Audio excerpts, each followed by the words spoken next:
మమత దేశభక్తురాలి స్టేట్మెంటే ఇచ్చింది. మీరు ఆక్రమిస్తుంటే మేము లాలీపాప్ తింటూ కూర్చుంటామా అని. అసలు మమత దట్ ఈజ్ మమత అంటూ స్టేట్మెంట్లు బాగానే ఉంది. కానీ అసలు దేశంలోకి దరిద్రుల్ని తెచ్చిపెట్టి, శత్రువుల్ని తెచ్చిపెట్టి, వాళ్ళందరూ వచ్చాక మీరేదన్నా అంటే చూస్తూ ఊరుకుంటామంటే, ఇవాళ బంగ్లాదేశ్లో ఉన్నటువంటి వాళ్ళు పిలిపిస్తున్నది వెస్ట్ బెంగాల్ మీద ఎందుకు, ప్రత్యేకించి వెస్ట్ బెంగాల్ ఎందుకు కలుపుతామంటున్నారు? ఆ బంగ్లాదేశ్ నుండి వచ్చినటువంటి వాళ్ళందరికీ షెల్టర్ ఇచ్చి, చివరికి ఓటర్ ఐడి కార్డులు ఇచ్చి, ఆధార్ కార్డులు కూడా ఇచ్చేసి, భారతీయ పౌరులుగా మార్చేసి ఈ దేశ పౌరుల కింద నాడు చూపెడుతోంది ఇదే మమతా బెనర్జీ. వాడు రేపు పొద్దున భారత్ మాట వింటాడా? ఇదే మమతా బెనర్జీ మాట వింటాడా? ఏది ఆ మత ఉన్మాదుల యొక్క మాటలు కాకుండా, యుద్ధమే ప్రారంభమైతే ఫస్ట్ ఆక్రమించుకునేటటువంటిది బెంగాలే, రెండవది ఆక్రమించుకునేటటువంటి ప్రాంతం కాశ్మీర్.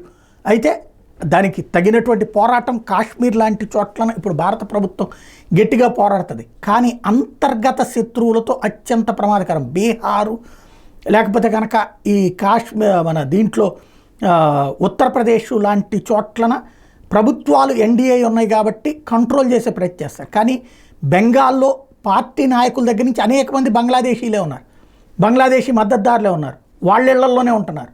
వాళ్ళందరూ ఎక్కడ ఆగుతారు? చుట్టూతో బాంబులు కట్టి పేలడానికి వీల్లేదని చెప్పి స్టేట్మెంట్ ఇచ్చినట్టుంది.